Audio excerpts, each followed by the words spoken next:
마음을 고요히 가라앉힐수록 참 자아가 생생히 느껴지고 기분이 좋아진다.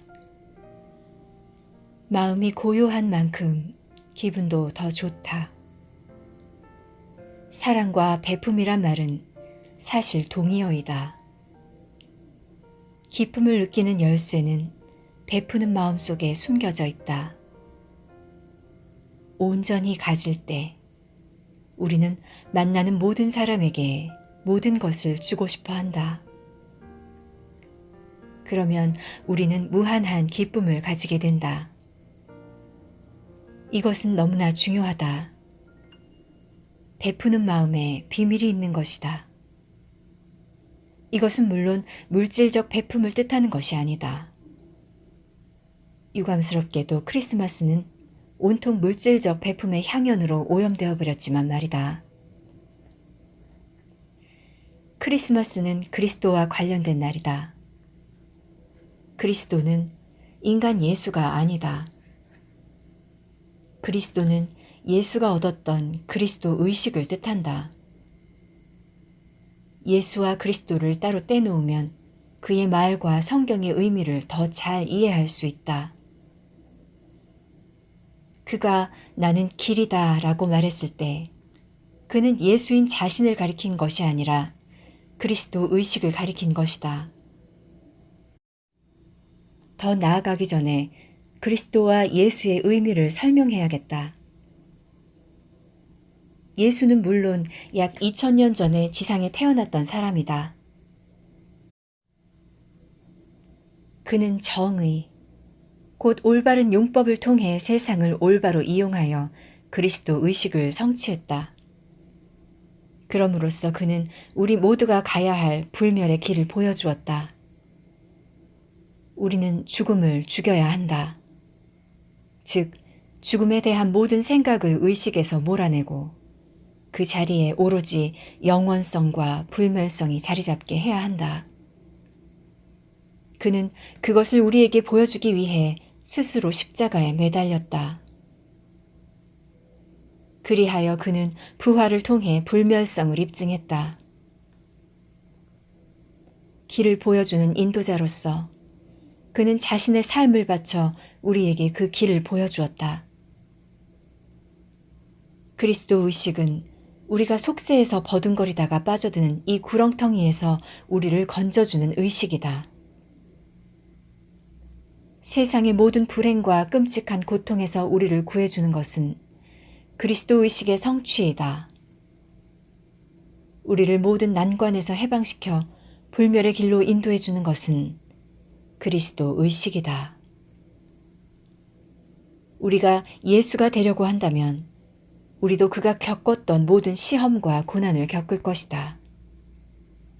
하지만 그리스도가 되면 우리는 그리스도 의식을 성취함으로써 모든 불행을 제거하고 무한한 기쁨밖에 모르게 될 것이다. 그러니 그리스도성이란 인간 예수가 성취했던 어떤 상태이다. 그는 태어나기 이전에 이미 자신의 그리스도성을 성취했고 실제로 본보기를 보여줌으로써 우리에게 길을 가르쳐주기 위해 돌아온 것이다. 그러니 이 두 가지 개념과 그 의미를 유념한 채 성경을 읽으면 그 뜻이 훨씬 더 깊게 다가오리라 믿는다. 그리스도 의식으로 인해 크리스마스는 주로 베품의 정신으로 모든 인간을 향한 선의로 알려졌다. 모든 행복의 열쇠는 이 베품이라는 말 속에 들어있다. 우리가 가장 큰 기쁨을 경험하는 것은 베품의 마음을 품을 때이다. 사실 자신의 삶을 잠시 되돌아보면 누군가에게 무엇을 베풀었을 때가 가장 기뻤던 때임을 깨달을 것이다. 물론 베품의 영적 느낌은 한 해의 어떤 때보다도 크리스마스 전후에 더 많이 느껴진다. 그것은 멋진 일이다. 하지만 우리는 날마다 크리스마스가 되게 해야 한다. 온전한 깨달음에 이르면 우리가 하게 되는 일이 그것이다. 모든 사람에게 자신이 아는 모든 것을 주고 있지 않은 순간은 없다. 문답. 당신의 말은 물질을 베푸는 걸 뜻하나요? 아니면 자신을 내어주는 것을 뜻하나요? 미련을 가진 채 줄까 말까 하면서 혹은 욕을 하면서 주면 그것은 아무것도 아닙니다. 거기에는 기쁨이 거의 없습니다. 하지만 흔쾌하게 베풀면 가장 멋진 기분을 느낍니다. 영원한 기쁨의 비결은 바로 이 변함없는 베품의 마음입니다. 그런데 성경이 말하듯이 우리가 줄 수 있는 가장 큰 것은 지혜입니다. 왜냐하면 지혜를 줄 때 그것은 단지 한 가지를 주는 것이 아니라 모든 것을 얻는 방법을 알려주는 것이기 때문입니다. 그러니 베품 중에서 가장 큰 것은 지혜의, 이해의, 알매의 베품입니다. 그것은 이렇게 설명됐습니다. 배고플 때 밥을 주면 그 사람은 한순간 행복해하고 만족할 것이다. 하지만 3시간이 지나면 그는 또 밥을 먹고 싶어 할 것이고 그 후로도 무수히 밥을 원할 것이다. 그러니 그대가 주는 한 끼의 밥은 무엇인가? 상대적으로 하찮은 것이다. 하지만 그에게 밥벌이 방법을 알게 해준다면 그는 결코 밥을 굶지 않을 것이다. 당신은 그에게 배고플 때마다 밥을 먹을 수 있는 방법을 주는 것이다. 그러면 그에게 무수히 밥을 주는 것과 같다. 그러니 이것이 가장 큰 베품입니다. 이해와 지혜를 주는 것 말입니다. 이것을 실천하는 것은 훌륭한 성장의 길이 될 것입니다. 누구든지 원한다면 이 알을 베푸세요. 이것은 당신을 작은 자아로부터 꺼내어 더 큰 자아로 데려가 주는데 탁월한 능력을 발휘합니다. 이것은 사랑의 행위입니다. 나는 당신이 지금부터 이 베품을 삶의 한 방식으로 택하기를 권하고 있습니다. 다른 이들이 이 알을 얻도록 돕는 일 말입니다. 그것은 당신을 금방 마스터의 경지에 이르게 해줄 것입니다. 그리고 그것은 모든 기쁨 중에서도 최고의 기쁨을 맛보게 해줄 것입니다. 다른 선물을 주는 것도 전혀 잘못된 것이 아닙니다. 주는 것은 좋습니다. 하지만 가슴으로 주어야 합니다. 하지만 나는 우리가 모두 그저 물건을 주는 것보다 훨씬 더 많은 것을 베풀 수 있는 시점에 와 있다고 생각합니다. 우리는 지혜와 알을 베풀 수 있습니다. 요청을 받을 때만 주어야 하나요? 때로는 그게 좋습니다.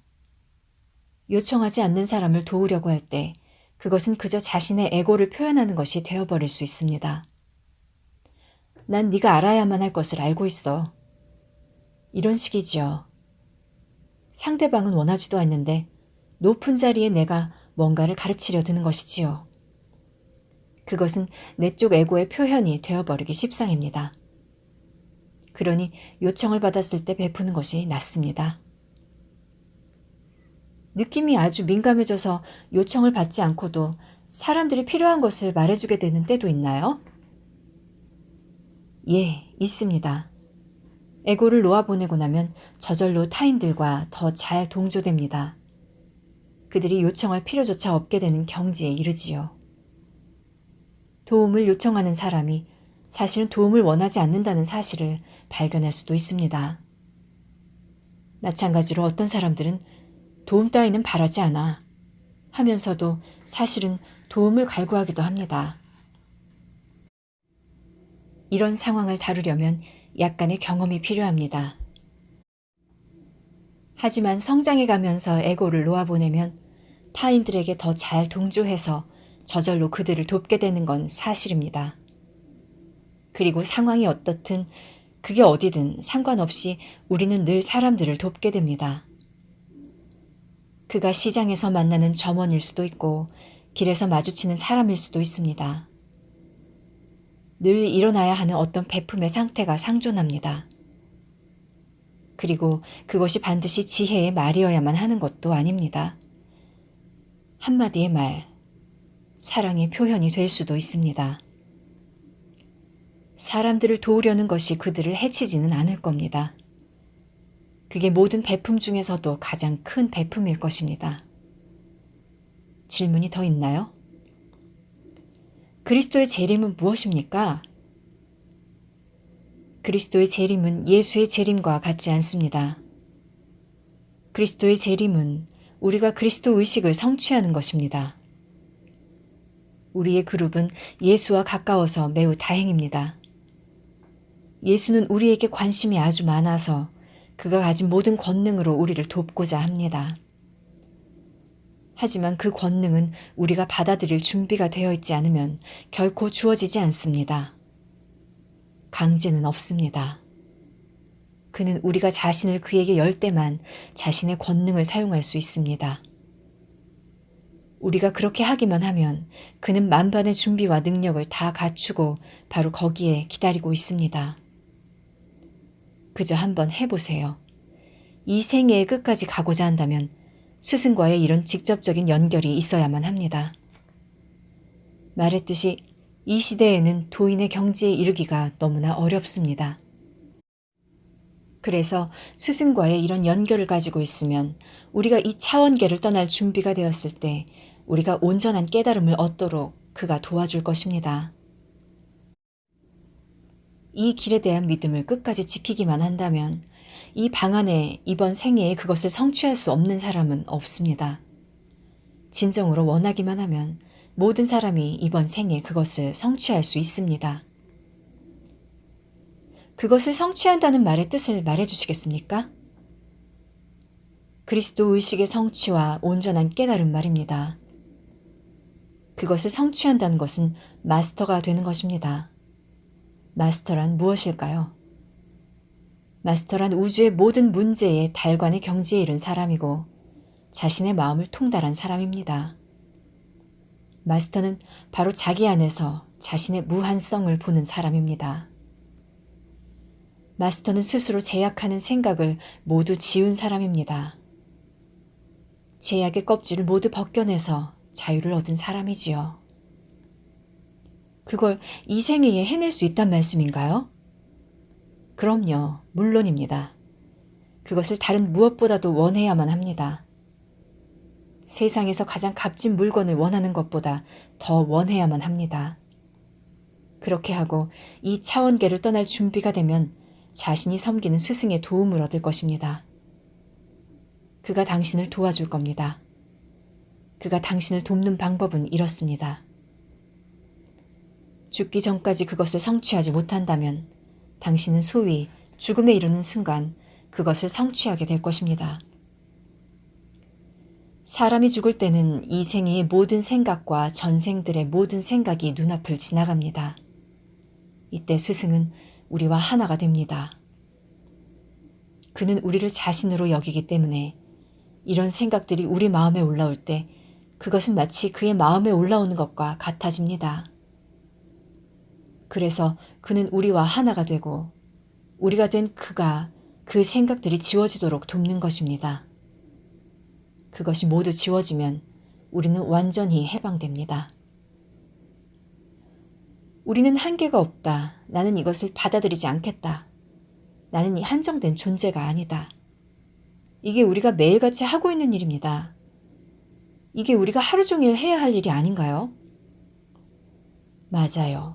모든 생각이 끊어질 때까지 계속해야 합니다. 우리는 그 어떤 것, 어떤 생각에도 제약되지 않아야 합니다. 하지만 이건 너무 먼 얘기 같습니다. 나는 내 눈앞에 있는 친구에게 화내지 않으면서 길을 갈 수 있는 정도면 족할 것 같은데요. 나는 길의 전부를 보여주려고 하고 있는 겁니다. 내가 하려는 건 당신을 끝까지 데려다 줄 지도를 주는 것입니다. 난 바비, 오늘은 이렇게 해 라고 말하고 있는 게 아닙니다. 길을 다 보여주는 지도를 이미 갖고 있다면 당신은 그걸 가지고 다니면 됩니다. 당신에게 나처럼 이런 이야기를 해줄 사람이 필요하지 않습니다. 지도를 갖고 있다면 할 일은 지도를 따라가는 것뿐입니다. 나는 온전한 깨달음이 무엇인지에 대한 완전한 이해와 거기에 이르는 길을 전부 보여주려 하고 있습니다. 하지만 그건 무척 힘든 일입니다. 왜냐하면 자신이 스스로 그것을 성취하기 전에는 그게 정말 무엇인지를 결코 알 수가 없기 때문이지요. 에고란 단순히 나는 이게 아니야 하는 느낌인가요? 맞아요. 에고란 나는 분리된 개체적 존재이고 모든 것으로부터 분리되어 있고 분리되려면 몸과 마음이 있어야만 한다고 느끼는 느낌입니다. 그것은 한계를 지니고 있고요. 그렇죠. 몸과 마음을 가지고 있으면 무수한 제약이 따르지요. 나는 몸을 느끼고 돌봐야 합니다. 생각도 가지고 있습니다. 기분이 상하기도 합니다. 이건 끝도 없이 계속되지요. 자신이 무엇인지를 깨달으세요. 당신은 자신이 몸도 에고도 아니라는 것을 알게 될 겁니다. 자신의 본성을 밝혀내어 무한한 존재가 되세요. 예수가 우리를 구원해 줄 수 있나요? 예수가 구원해 주는 게 아니라 그리스도 의식이 구원해 줍니다. 예수를 믿어야 하는 것이 아니라 예수가 믿었듯이 믿어야 하는 겁니다. 우리가 그리스도 의식을 성취하려고 애쓸 때 예수가 우리를 도와줍니다. 예수는 누구든지 그의 도움을 요청하고 받아들이고자 하는 사람에게는 늘 준비하고 기다리고 있습니다. 자신이 할 수 있다고 받아들이는 그 정도만큼 당신은 예수를 만날 가능성이 있습니다.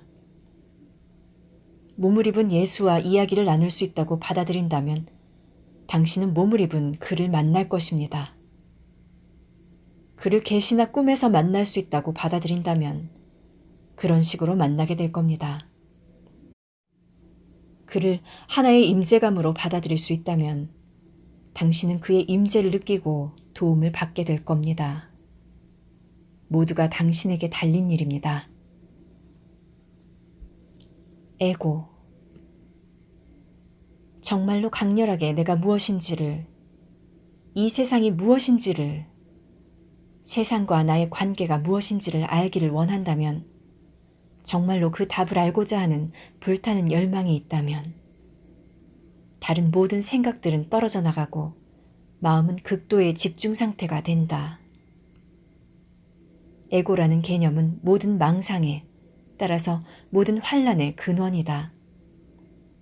그것은 참자아가 아닌 몸을 나와 그릇되게 동일시한 소산이다. 다음은 에고와 제약에 관한 몇 가지 생각과 소견들이다. 이번에도 마찬가지로 천천히 음미해서 소화하기 바란다. 한 문장을 읽고 잠시 멈춰서 그것이 내면에서 소화되게 하고 그러고 나서 다음으로 나아가라. 에고는 개체성에 관한 생각, 만유인 나로부터 분리되어 있다는 생각이다. 그러므로 에고는 그릇된 가정이다. 우리는 사실 나이고 그것으로부터 분리되어 있지 않다. 에고야말로 탄생과 죽음의 근원이어서 에고를 놓아보내고 나면 당신은 죽음을 죽이게 된다. 선이 아닌 모든 것은 에고라는 느낌에 뿌리를 두고 있어서 실제하지 않는다. 우리의 진정한 본성은 궁극의 선이다. 에고에 속한 모든 것은 참 자아에 속한 모든 것과 반대이다. 에고가 보는 모든 것은 진실의 빛을 왜곡한 것이다. 에고가 보는 모든 것은 이원성이다. 에고는 일체성을 보지 못한다. 에고는 이원성이라는 외눈밖에 가지고 있지 않다. 에고가 보는 모든 것에는 진실이 하나도 없다. 반대로 참 자아는 오로지 진실만을, 참 자아만을 본다. 에고는 진실에 물을 들이는 염색 물감이다. 에고가 옅을수록 진실에 물이 덜 든다. 모든 문제와 혼란은 그릇된 동일시이다. 우리는 자신을 한계에 갇힌 에고로 그릇되게 동일시한다. 에고는 한계에 갇히는 일 외에는 아무것도 못한다. 유일한 성장은 에고를 놓아보내는 것이다. 영적으로 성장하고 있지 않을 때 당신은 반대 방향으로 자라고 있다. 에고를 표현할 때마다 당신은 아래쪽으로 자라고 있는 것이다. 어떤 일이 우리를 괴롭혀서 그 근원을 찾아보면 거기서 우리는 에고를 발견한다. 영적인 길의 목표는 오로지 에고를 놓아보내는 것이다. 그러면 남는 것이 참 자아이다. 이치는 너무나 단순하다. 삶 속의 모든 복잡한 문제는 참 자아의 단순성을 덮어 가리는 에고의 작용이다. 삶을 힘들게 만드는 것은 에고이다. 자신이 한계에 갇힌 에고라고 믿는 만큼 살아가기가 힘들어진다. 노력을 필요로 하는 것은 에고뿐이다. 이 세상에는 근본적으로 한 가지 문제밖에 없다. 그것이 다른 모든 골칫거리의 공통분모인데 그것은 길을 쓰고 에고가 되려고 하는 짓이다. 에고가 되라. 그러면 당신은 골칫덩어리가 될 것이다. 불행에서 벗어나려는 욕망으로부터 에고를 놓아보내려는 욕망으로 마음을 돌려야 한다. 에고는 끈질기고 결사적이다. 그러나 에고야말로 모든 불행의 근원이며 참 자아가 모든 행복의 근원임을 깨닫고 나면 에고를 놓아보내기가 그리 어렵지 않게 된다. 우리가 참 자아 속으로 들어서면 에고가 장애물로 길을 가로막기 시작한다. 병이 나거나 잠에 빠지거나 다른 할 일이 생기는 등등으로. 왜냐하면 우리는 에고가 파멸하면 우리도 파멸할 것처럼 느끼기 때문이다. 우리는 수천 년 동안 자신이 한정된 이 육신이라고 확신해왔다.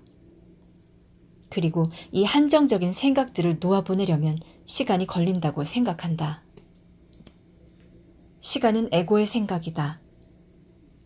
에고는 우리가 에고를 놓아보내지 못하도록 호시탐탐 회방을 놓을 것이다. 지적인 의문과 논쟁에 빠지는 것은 에고의 입지를 도와줄 뿐 당신을 위해 해주는 일은 아무것도 없다.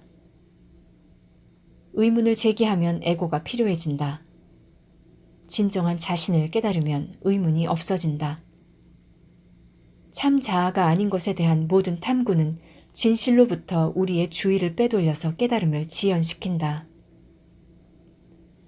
에고에 관한 모든 의문은 주의를 에고에게로 돌려놓는다. 에고는 실제하지 않고 진실이 아니다. 환영에 대해 아무리 많은 얘기를 하더라도 그것이 실제, 진실을 보게 해주지는 못한다. 처음에는 당신이 아는 유일한 것은 에고뿐이다. 할 일은 단 한 가지뿐이다. 에고를 놓아보내는 것. 그 외에는 성장할 수 있는 다른 방법이 없다. 당신은 지금 온전히 깨달아 있다. 그저 에고만 놓아보내라. 문제는 이토록 단순하다. 에고가 약해질수록 참 자아에 더 많은 주의를 보낼 수 있게 된다. 하지만 허구한 날 에고에만 온통 주의가 빼앗겨 있다면 참 자아의 눈을 돌릴 때까지는 참 자아를 결코 보지 못할 것이다. 참 자아에게로 고개를 돌리려면 에고가 쥔 소나기의 힘을 빼야만 한다. 에고를 충분히 내려놓고 나면 에고는 약해져서 참 자아가 나머지 길로 우리를 데려간다. 모든 성장은 에고를 놓아보내는 것이다. 에고는 나를 그릇 정의한 것이다.